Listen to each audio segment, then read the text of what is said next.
Hello, my wonderful people. Greeting to you all. I don't carry Ubunga Waka come. This one, now the case of Mazi Nnamdi Okuchukwu, the leader of the indigenous people of Biafra. He don't come out to swear, give everybody where you're using name in vain.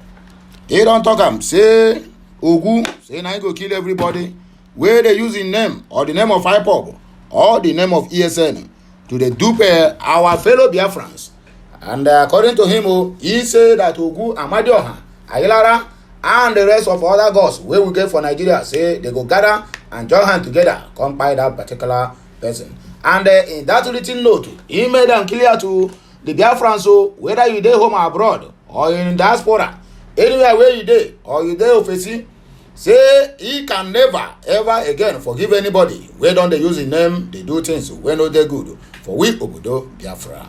Okay, make on listen to the great news. I will take talk and waiting be the conclusion where people they give. Because if I know read them to honor, and I go to say, na me. I mean they use my hand, can they formulate all these things, can they bring donor. Okay, make on hear them now from the horse's mouth. As he want listen, as he want watch them, as he want enjoy this news or the waka where I want carry enter this particular early morning news. Make you remember say you need to subscribe. You need to like and also you need to comment. And remember that of them all, you need to share this message. Share it to your family, your friends, your well-wishers, even those people who hate you. At least they need this message to know exactly what the able leader of the indigenous people of Biafra, IPOB, Mazi Nnamdi, is saying from the DSS custody. Some people, they will come to my comment section and begin to lament. I said, why must somebody be in the detention and be ruling Biafra? Or why must he be in the detention and expect people to accept what he said? Okay, well, maybe anybody waiting for station or custody or prison have become deaf and dumb. Is that what people are trying to tell me? Well, that is not the issue now. He can issue, even if they cannot allow him to do a nationwide broadcast, which people are still suspecting that the reason why the DSS have stopped Mazi Nnamdi from giving any further instruction from the DSS simply because they don't want people to stop obeying the so-called Prime Minister of Biafran Republic in exile, which is Mazi Simon Ekpa. That is exactly what they said, and that is the people's thinking and insinuations. Because you cannot tell me Mazi Nnamdi can never have access to come on a phone, at least.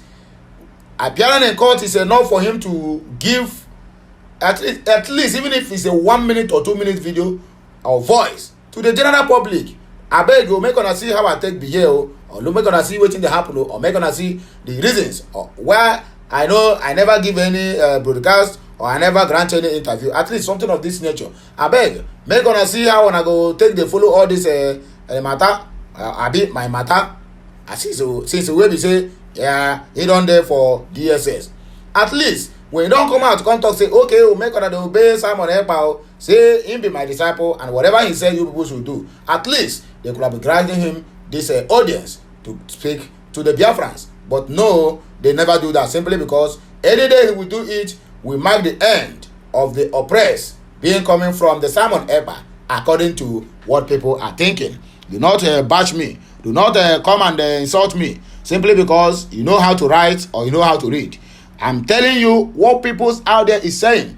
Listen to me as a media man. It is my duty to be to be encroaching every nooks and crannies and know people's minds. That is the only way I can bring it to general public so that some people who don't know about it will also be aware. They look at what people are thinking. That is simple, my work, and that is what I'm doing. Except insult. I never insult and I can never insult anybody. And I'm not siding anybody. This thing I'm not siding Mazi Nnamdi, neither am I siding Simon Ekpa, or neither am I siding the Zoological Republic of Nigeria, which is the FGN, Fulani Government of Nigeria, or Fulani Republic of Nigeria. Anyhow way you choose to call them. Okay, let us go straight to the reason why we are here this Tuesday morning. I will never forgive anyone using my name, the name of IPOB, ESN for fundraising or to enforce illegal sit at home. Mazi Nnamdi warns from DSS dungeon. Okay, this one might be the anchor of where we go the headline where we go anchor our news from this morning. But before that, I need to let on know say other headlines still join body here. So make I give on what to expect in this very particular news, so that as you start the news, you will also like to read to the end, simply because you have seen one headline or the other that you want to know what is exactly written inside it. Anyway, this one is coming from Lagos State. Mob don beat policeman to stupor for causing BRT accident in Lagos. All these police people, they have taken they are taking more than they can chew. That is how they keep buying people every now and then. Anyway, that one sounds him right, despite the fact that I never supported violence. But in any case, if such situation arises, man, I can never do what? Go there to stop them from doing what they have already chosen to do. Well, that one is a story. When we come back, we are going to know exactly what happens and how many people we are injured in that very particular BRT accident. Pastor Adeboye speaks on President Tinubu's withdrawal of Mariam Shetty's ministerial nomination. Okay, it don't lead to the church level. Well, no problem. Let us proceed. Festus Akpamo disgraced himself. Aisha Yusuf reacts as senators kick against screening of Festus Akpamo. Former governors on Tinubu's ministerial list represents his liabilities, according to this our Kaduna Central lawmaker, Shehu Sani. Nigeria, everywhere, honor must be first in everything. Poverty in Nigeria now the headquarters of poverty, Republic of the world. Unemployment, this one now, they top the global unemployment rating. It is Nigeria. Corruption, Nigeria ranked number first. In fact, if there's any other number to use to qualify number first, that is Nigeria for you. Insecurity, Nigeria is one of them. I mean, everything that got to do, common crude oil thieves, it's only in Nigeria that can hear about it. Other countries have been developing their nation, their countries, with the oil the God bless them with. Nigeria own, it becomes a cause. Imagine how many oil wells you have in Nigeria. Imagine how many gas that Nigeria have been generating on daily basis. Instead of it to be a blessing, it ought to be a cause in our own lifetime. Nigeria tops global unemployment rating. This one in Nigeria, you will see it. Senate fails to confirm Nasir El-Rufai and two others cite security concerns over their nominations. Now, Nigerian Air Force bombs 3 boats stealing crude oil in Rivers State. Okay, but they will not tell us who sent these people to do what? To thief the oils. Governor Peter Mbah bans collection of levies, tolls on Enugu highways and roads, only if they will listen. What about police people who always collect a gunje? Threatening people with guns, with AK-47 simply because of 100 naira and 20 naira. I beg, one bullet of AK-47, how much is being sold? But Nigeria people will waste one bullet of AK-47 simply because of 20 naira bribe or 20 naira egunje. Anyway, my wonderful people, please tighten your seatbelt to let us go through the reason why we are here. The detained leader of indigenous people of Biafra, IPOB Nnamdi Kanu, has threatened to deal with anyone or group using his name, IPOB or his armed wing, Eastern Security Network, ESN, to enforce the cancelled sit-at-home order or conduct fundraising. Kanu, who issued the threat on Monday through his special lawyer, Barrister Lawyer Jimako, said that using his name, IPOB or ESN, to conduct fundraising or enforce illegal sit-at-home is a crime, and that anyone or group doing it is deliberately working against his release from the Department of State Service, DSS, custody. The detained IPOB leader, who had announced the replacement of Monday sit-at-home with Economic Empowerment Day, EED, also said that he will personally unveil the details of the program once he is released from detention. Kanu said, "Today I met with Onyendu Mazi Nnamdi Kanu at the DSS. He greets you all. The faithful, loyal, and honest, he instructed me as of counsel to tweet the following in quotes. Number 1, any person or group of persons using my name, the name of IPOB or ESN in fundraising without my direct and express authorization is committing a crime with my name, and I will deal with such person regardless of his place or residence. Number 2, The details of the Economic Empowerment Day, EED, are very comprehensive, and I will personally unveil such details once I am released. Number 3. The idea of endless sit at home has been hijacked by our oppressors as a means of rendering our land desolate and forcing our people to migrate out of our lands. They have, through enforcing the sit at home in Southeast, gerrymandered the Igbo land to now exclude the Igbos in Cross River, Akwa Ibom, Kogi, Rivers, Edo, Delta, and also in Benue. Number 4. I will never forgive any person or group of persons still insisting on the enforcing sit at home. I take it that such person is merely using my name to indirectly work against my release, which is what we have been crying at this media section. But the followers of EPA, the autopilot man, they said no, that we are always castigating EPA. We are not castigating him, we're only castigating his character. That is what we are talking about. Mob beat police to stupor for causing BRT accident in Lagos State. An officer of the Nigerian police force has been attacked and beaten by a mob after allegedly causing an avoidable accident in the K2 area of Lagos State. It was alleged that the yet-to-be-identified police officer pushed one Yusuf into a BRT bus which crushed the citizen. Ew, wahala.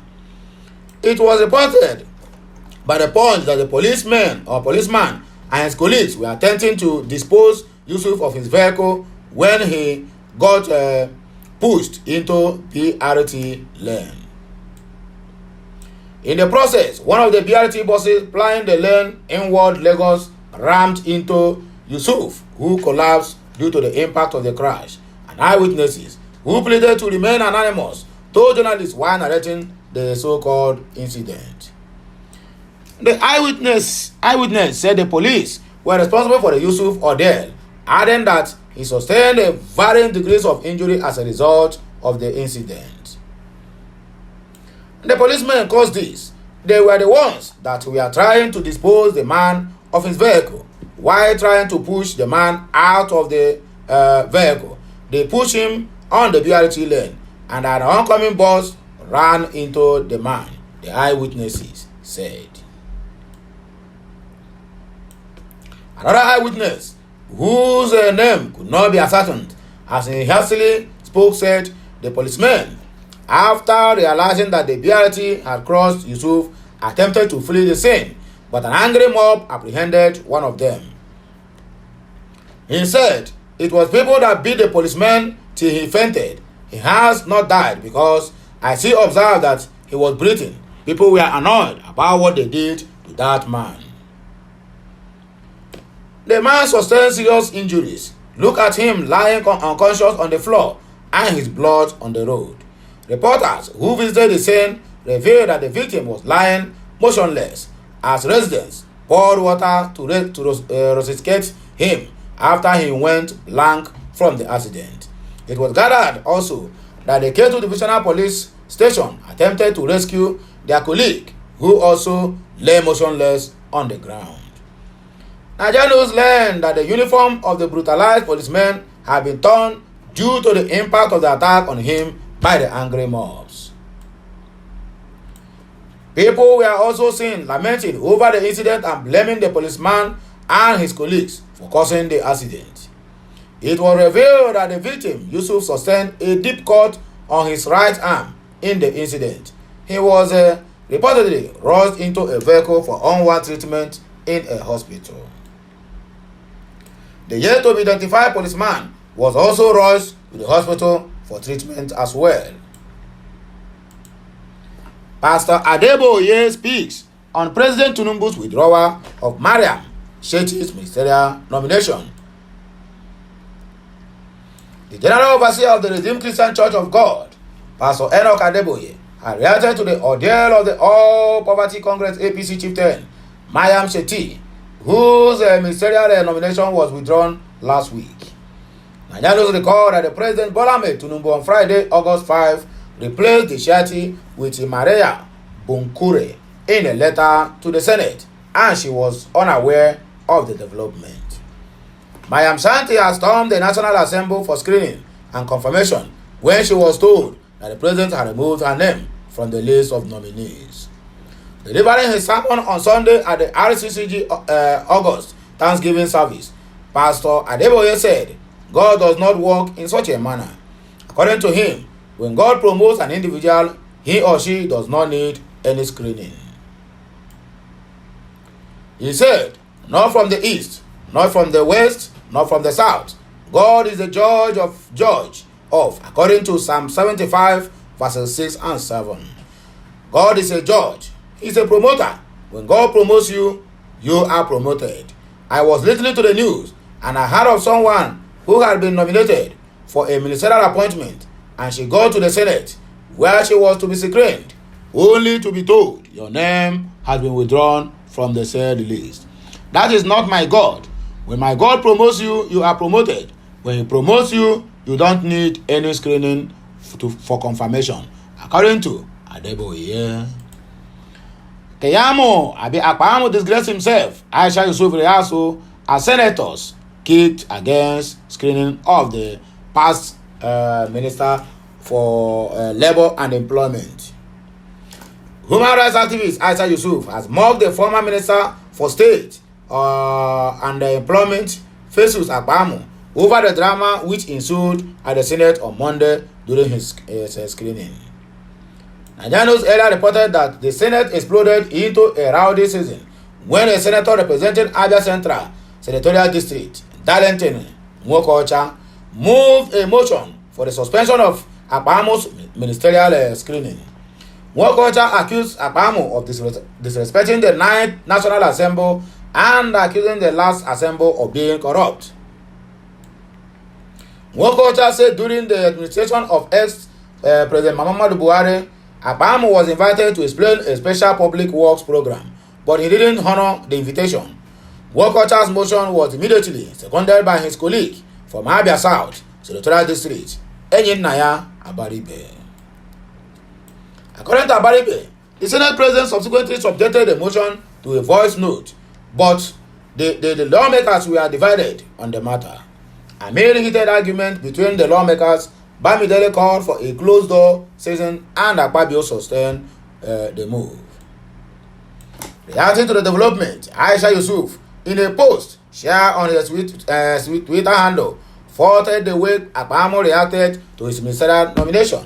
While making a mockery of him, Aisha said Akpamo's name was an afterthought on President Bola Tinubu's ministerial list, adding he was very desperate to be among the ministers. She wrote, Festus Akpamo disgraced himself. He was an afterthought on that list and yet was celebrating like a child that got his first ice cream. The desperation to serve is unbelievable. In a subsequent tweet, Aisha Yusuf shared an old post where he called out Buhari and Akpamo over their inability to account for the 774,000 jobs in their possessions. She wrote, for those of you that have forgotten about the 774,000 jobs and Akpamo, Aisha Yusuf, he brought back where and when he wrote it. That was around August 8th of 2020. Muhammadu Buhari, they are begging you. You have failed so pathetically. It is unbelievable how you are hiring 774,000 people while letting go of others. At Akpamo, what is going on? Who will take care of those Empower employees at Twitter and so on and so forth, according to Aisha Yusuf. Former governors on Tinubu's ministerial list represents his liabilities, according to Shehu Sani. A former Kaduna Central lawmaker, Shehu Sani, has claimed that ex-governors nominated for the ministerial appointment by Bola Tinubu represents his liabilities. According to the news, recalls that the ministerial list sent to the Senate for screening and confirmation contains 9 former governors, a development that has attracted mixed reactions from the netizens. The ex-governors including Nyesom Wike, Nasir El-Rufai, Devu Umahi, and Bello Metawalle, among others. Speaking via a Twitter post on Monday, Sani opined that the technocrats on the ministerial list represent Tinubu's access while the former governor represents his liabilities. He wrote, the technocrats in Governor Tinubu's government represents his assets, and the former governors in his cabinet represents liabilities.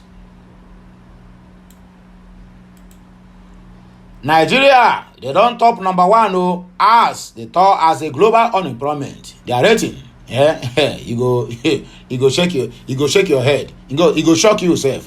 Nigeria top the list of countries with the highest rate of unemployment according to the list or latest statistics released by the World Statistics.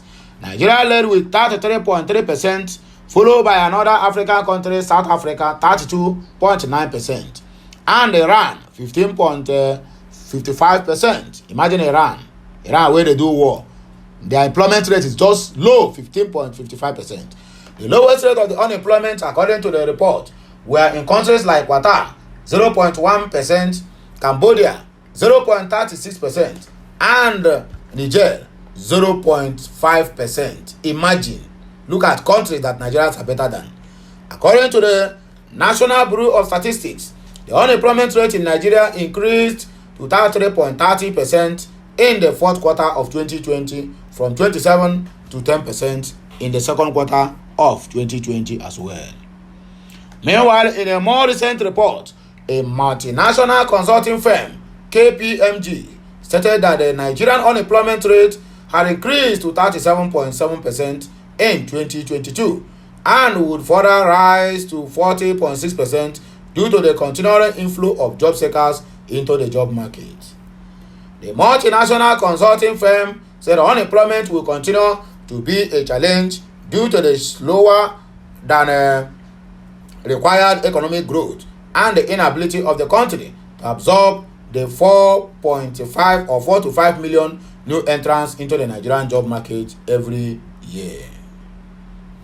The Center for Social Justice recently urged the National Bureau of Statistics to compile and release the current unemployment data for the country or for the so-called Nigeria. CSJ, an advocate for physical transparency and accountability, and also evidence-driven policy making and implementation, stated that the last time Nigeria's unemployment data were released by the Nigeria Bureau of Statistics was in the fourth quarter of 2020, and since then, till 2023, they have not released any. That means the percentage have increased more and more.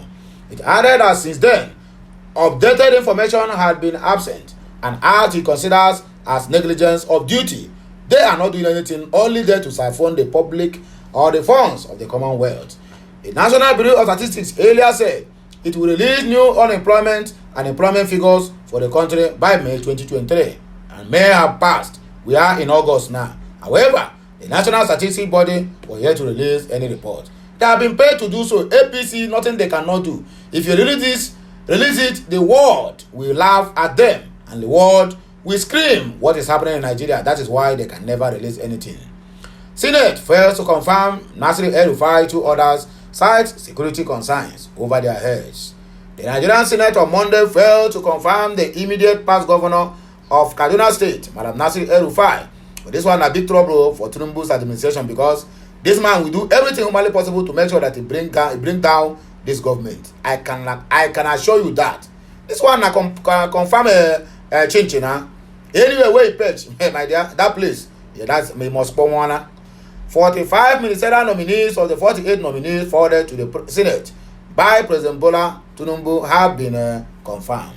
Speaking after the confirmation of the 45 nominees, Senate President Godswill Obot Akpabio revealed that the Nasir El-Rufai and two others have not been cleared by security checks. Akpabio said El-Rufai and two others have not been cleared by security checks. Those not confirmed are Madam Nasir El-Rufai Kaduna, Stella Okote Delta, and Danladi Omar, Taraba State. Nigeria Air Force, they don't bomb 3 boats stealing crude oils in Delta State, in Rivers State. A jet belonging to the air competent of Operation Delta Safe has bombed 3 boats while alleging stealing crude oil from a pipeline in Rivers State. The jet struck the boat during one of its operations conducted around a river Rhine area between Bonny Island and the south of Port Harcourt on Saturday. The Nigeria Air Force Director of Public Relations and Information, Air Commodore Edward Gapquet, said the crew discovered and destroyed an active illegal refining site with tanks and reservoirs loaded with his suspected illegal refined products at the Idama area of Rivers. These are not the best of times for oil thieves and their accomplices in the Niger Delta region of Nigeria, as the air competent of Operation Delta Safe continues to strike at the heart of their activities. One of such operations occurred on Saturday, August 5th, 2023, at about 4 nautical miles southeast of Bele, a riverine area located west of Bonny Island and south of Port Harcourt in Rivers State. The airstrikes became necessary after 3 boats were sighted tapping crude oil from a pipeline. Consequently, the boats were engaged and destroyed by the aircraft flying towards Port Harcourt. The crew also observed an active illegal refining site and the tanks and reservoirs loaded with suspected illegal refined products about 4 miles southeast of Idama in Rivers State. The site was subsequently attacked and also destroyed, Gapquet said in a statement on Monday, being yesterday. According to him, the Chief of Air Staff, Air Marshal Hassan Abubakar, had directed all air component commanders nationwide to team up with the security agencies at the sustained airstrikes on all criminal elements in the country. The days of treating criminal elements in our country with kids' gloves are over. We must continue on this trajectory until we bring all of them to their knees, he said. Meanwhile, the 6th Division, Nigerian Army Port Harcourt, said its troops seized a 45,000-liter capacity tanker used for illegal oil bunkering in Rivers State. It said 3 suspects were arrested in the illicit activity at a pipeline right of way between the Obiri-Ikwere flyover near the renamed Obafemi Awolowo International Airport, Ikwere local government area. The commander, 6th Division Garrison Brigadier General A.D. Efong, disclosed this during a media briefing at the scene of the crime on Monday. Efong, who is also the commander of Sector 3 Operation Delta Safe Joint Task Force, said he was marveled by the boldness of the suspects carrying out the illegal activity in the heart of the town. In the early hour of today, Monday, around 2:30 a.m., we got information that some people are into illegal bunkering activities. We sent out troops to investigate, which led to us arresting this 45,000-liter capacity tanker, and it is a 500-meter Shell Petroleum Development Company right-of-way oil facilities. They bore a hole and they started drilling the oil. The 3 suspects have been arrested with the products and the equipment they use in the oil activities, Efyong stated. Efyong said residents and those doing businesses around the area must be complicit in the crime for failing to alert security agencies to the illegal activities. He called on members of the public to volunteer useful information to security agencies when they observed strange movements in their neighborhood. The last but not the least, Governor Peter Mba bans collection of levies, tolls on Enugu highways and roads, only if the police officers will adhere to this advice or those instructions. The Enugu State government has banned the collection of levies and tolls on highways and roads. The state government said the ban announced on Monday takes effect immediately, adding that it has already constituted a task force to enforce the ban. The announcement contained in a statement signed by Professor Chidiebere Onya, Secretary to the State Government, SSG, warned that anyone caught in the illegal act would be prosecuted. The government said it viewed with utmost displeasure the activities of those who constitute nuisance on public roads and deploy all manner of crude tactics to extort monies from vehicles transporting goods, farm products, and livestock in the state in the name of collecting levies and tolls on behalf of government. Onya said the Enugu State government hereby bans the collection of levies and tolls along highways and roads in the state by individual or group of individuals purportedly acting on behalf of government. They have been, by this announcement, put on notice to quit all highways and roads within the state, as failure to comply will attract severe consequences. Explaining further the justification for the ban, he said that the anti-business activities of syndicates operating on the highways and roads were contrary to the current government's determination to dismantle obstacles to the ease of doing businesses in the state. The SSG warned that the current administration shall not pay lip service to its stated commitment to expand the Enugu economy sevenfold by promoting economic activities, enabling private sector investment, and offering incentives to both productive sectors such as agricultural and agro-allied activities in the state. He further assured that the government will encourage those willing to engage in lawful economic and business activities that are beneficial to the state and also to the people of the state. So when I don't hear them, this one now from the mouth of Enugu State Governor, now the thing they come out from me, my own duty now to read the news to the general public so that they will know exactly what is happening within around us, and also far from us, as it ought to be. So my wonderful people, the viewers and subscribers, now here we go take a bar break until when I hear my voice again. Don't forget to subscribe to my channel. Do not forget to like. Do not forget to do what? To comment on any of my content. The of them all. Do not forget to share this message to anyone who cares to listen to what is happening. So my wonderful people, have a nice day. May the good Lord bless us all, the Father, and of the Son, and of the Holy Spirit. Until I hear my voice again, I still remain Okute Daily Talk. Bye-bye for now. Kemesiano.